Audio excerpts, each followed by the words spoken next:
There's a particular kind of tired that sleep can't touch. It lives in the space between your shoulder blades, where you've been carrying something so long you forgot it wasn't part of you.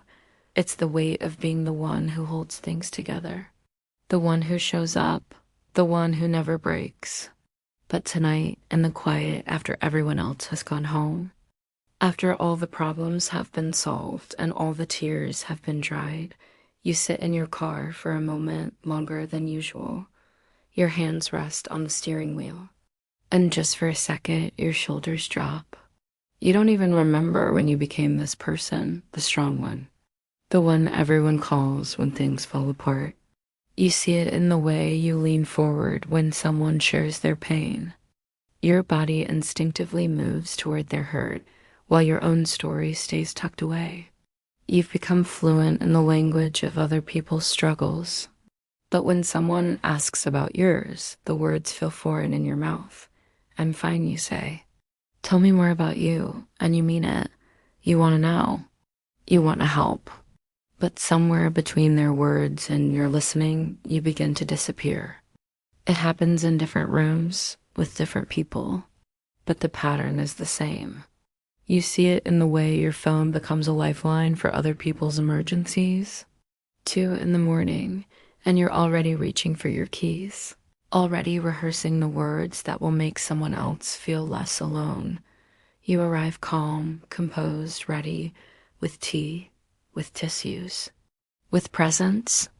But when you drive home through the empty streets, when you sit in the silence of your own life, you remember what it feels like to have no one to call.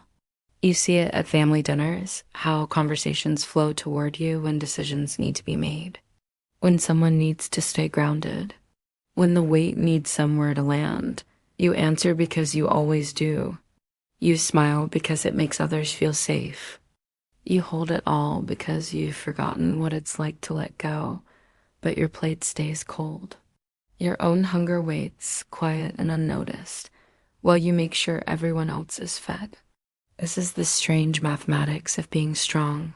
You multiply yourself for others and slowly subtract yourself from the equation. You become essential to every story, but vanish from your own. The world sees your strength and calls it a gift. They thank you for it, tell you they don't know what they'd do without you. And you smile, say it's nothing, but something inside you starts to ask questions you've tried not to hear. When did caring for others become more important than caring for yourself? When did your own needs become an afterthought?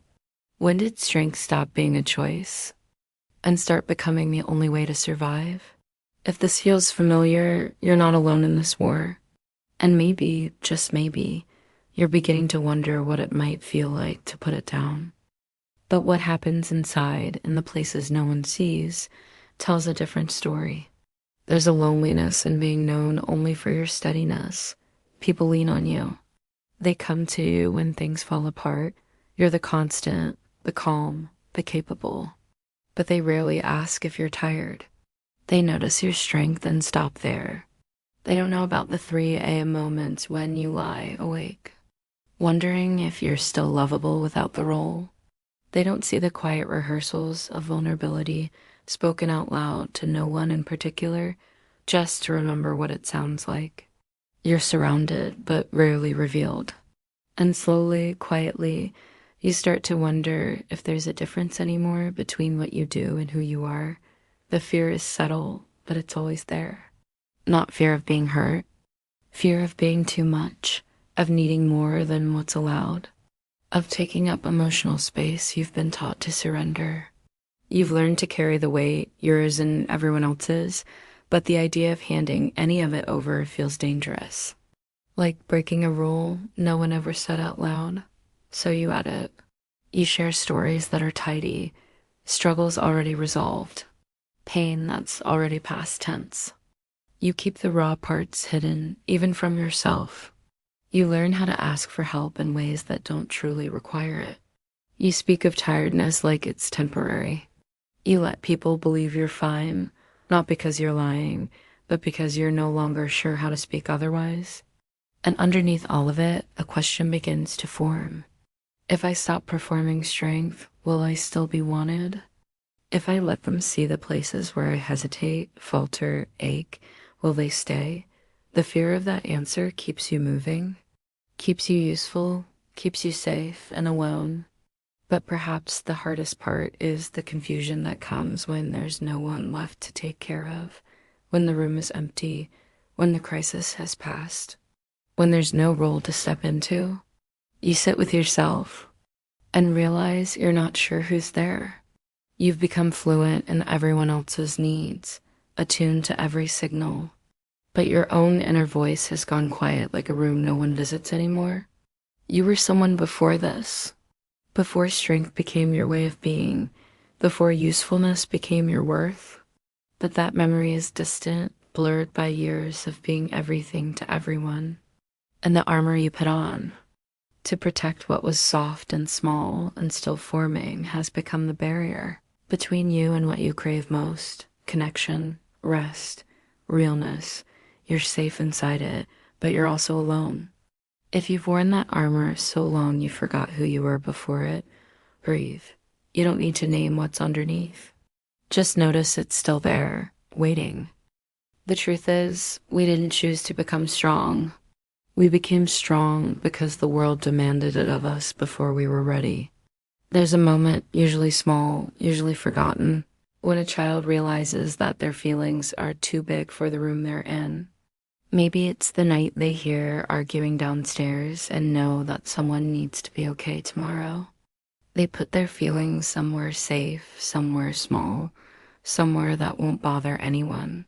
They learn to read the room before they enter it. They learn to be what's needed instead of what they are. Maybe it's the afternoon they come home, excited about something that happened at school, only to find a parent who can't hold joy because they're drowning in their own pain. The child doesn't understand the words on the papers, but they understand the sound of breaking. They understand that something is wrong and someone needs to fix it. I don't know what I'd do without you. They found their place in the world. In that moment, being strong feels like love. How do you exist in a world that can't hold your fullness? You make yourself smaller. How do you stay safe when vulnerability feels dangerous? You become invulnerable. Being needed feels like belonging. You became the child who never caused problems, the teenager who held the family together, the adult who could handle anything. The armor that once protected you became the thing that separates you from the very connection you were searching for. Maybe it's the day they learn that their sadness makes other people uncomfortable, that their anger is too much, that their needs are inconvenient. You weren't born believing that your needs were too much. You weren't born thinking that love had to be earned. You probably don't even remember when you started wearing it. It happened so gradually, so naturally, that you began to think it was just who you were. So they make a choice that doesn't feel like a choice at all. Some are loud, some are quiet, but they echo. You remember what it felt like to be excited about something without checking first if others could handle your joy. You remember what it felt like to need something and simply ask for it without shame, without apology, not to be fixed, not to be changed, just to be remembered. They're asking you to go back to that moment, to that child, to that first decision that felt like the only decision, and say the words that will reshape their entire life. It's okay, Mom. I'll take care of you. That your teacher smiled more when you helped instead of asking for help. Picture a 7-year-old standing in the kitchen, watching their mother cry over bills spread across the table. So they walk over, put a small hand on their mother's shoulder, and their mother looks up, grateful, and says, "You're such a good kid, so strong." The child feels warm, useful, important. We all have a moment. Maybe yours was different. Maybe it was the day you realized that being upset made things worse, not better. That your parents fought less when you were cheerful. Maybe it was the slow understanding that the adults in your life needed you to be okay, more than they needed you to be honest. That your struggles felt like another weight in a world that already seemed too heavy. So you learned to carry your own weight, and then you learned to carry everyone else's too, The armor wasn't malicious. It was brilliant, actually. A child's perfect solution to an impossible problem. It worked. For a while, it worked beautifully. But what saves us as children can isolate us as adults. You put it on piece by piece, day by day, moment by moment. But you weren't born knowing how to take care of everyone else's feelings. You learn those things, which means somewhere deep down, you still remember what it felt like before you learned them. You remember what it felt like to cry when you were sad without worrying about who you were burdening. That person is still there, under the armor, under the performance, under the years of being strong for everyone else. When did you first put on your armor?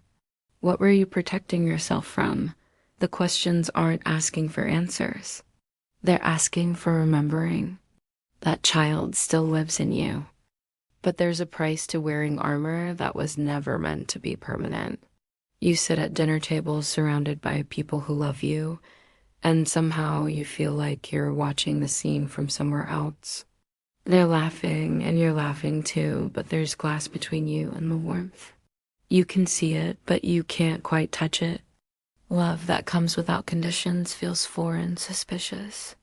It doesn't compute with the language you've learned to speak. You've become an expert at being present without being available, at being there without being here. Someone compliments you and you immediately deflect, or turn it back to them, or find a way to make it about your usefulness instead of your essence.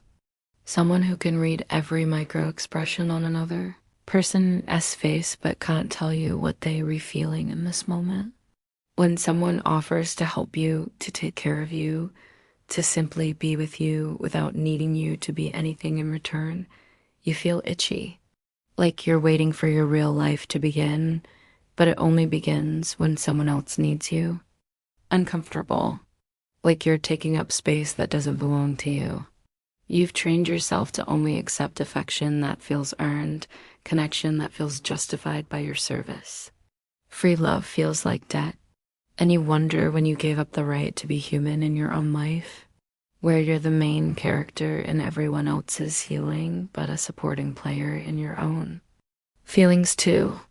A heart that has been holding its breath for so long, it's forgotten how to exhale.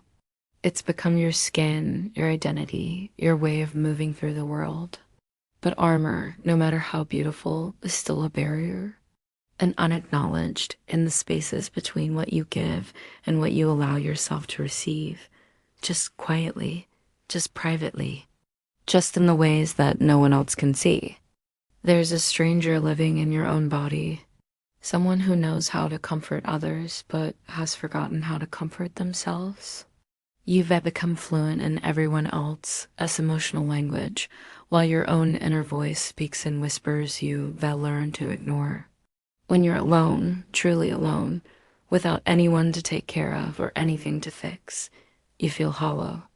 You've forgotten how to just be, how to exist without purpose, without function, without the weight of someone else's well-being on your shoulders.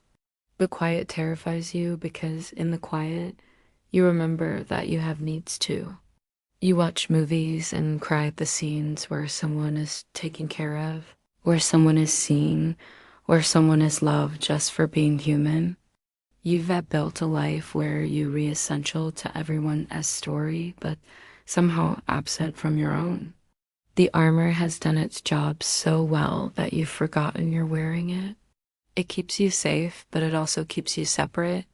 It protects you from being hurt, but it also protects you from being held. You've become unreachable, even to yourself. A ghost in your own life, haunting the edges of everyone else's joy while your own waits. Patient, the very thing that was supposed to protect you from loneliness has become the thing that ensures you will always be lonely.